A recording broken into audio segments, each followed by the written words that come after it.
এই ভিডিওটিতে আয়াতুল কুরসি সম্পর্কে জানব। আয়াতুল কুরসি অর্থ জানব ইনশাআল্লাহ। আয়াতুল কুরসি হল পবিত্র কোরআনের দ্বিতীয় সূরা, আল বাকারার ২৫৫তম আয়াত।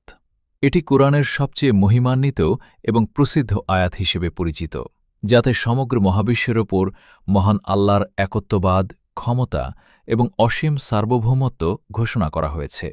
ভিডিওটি শুরু করার আগে শরীয়তের আলোকে চ্যানেলটি সাবস্ক্রাইব করে ফেলুন এবং লাইক দিয়ে পুরো ভিডিওটি দেখার পর একটি কমেন্ট করে পাশে থাকুন। বিসমিল্লাহির রহমানির রহিম।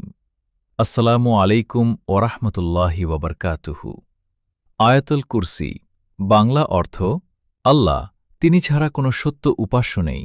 তিনি চিরঞ্জীব, সর্বসত্তার ধারক। তাঁকে তন্দ্রা ও নিদ্রা স্পর্শ করে না।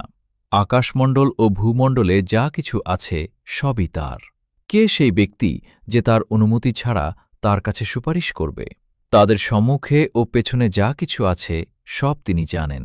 তার জ্ঞানভাণ্ডার থেকে তারা কোনো কিছুই পরিবেষ্টন করতে পারে না, তবে তিনি যতটুকু ইচ্ছে করেন তা ছাড়া।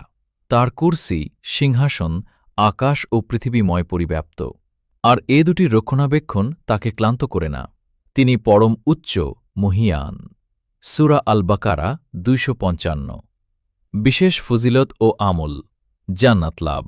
প্রতিটি ফরজ নামাজের পর আয়াতুল কুরসি পাঠ করলে মৃত্যুর সাথে সাথেই জান্নাতে প্রবেশের অধিকার তৈরি হয়। সুরক্ষা ও নিরাপত্তা। রাতে ঘুমানোর আগে এটি পাঠ করলে মহান আল্লাহর পক্ষ থেকে একজন ফেরেশতা সারা রাত পাহারা দেন এবং শয়তান দূরে থাকে। বরকত। ঘর থেকে বের হওয়ার সময় এবং ঘরে প্রবেশের সময় এটি পাঠ করলে আল্লাহর বিশেষ হেফাজত ও বরকত লাভ হয়। এতক্ষণ সাথে থাকার জন্য ধন্যবাদ। ভিডিওটিতে একটি লাইক, কমেন্ট দিয়ে শরীয়তের আলোকে চ্যানেলটি সাবস্ক্রাইব করুন। শেয়ার করে অসীম সওয়াবের অধিকারী হন। আল্লাহর রহমতে আশা করি পাশে থাকবেন। আসসালামু আলাইকুম ওরহমতুল্লাহি ওবরকাতুহু। আল্লাহ হাফেজ।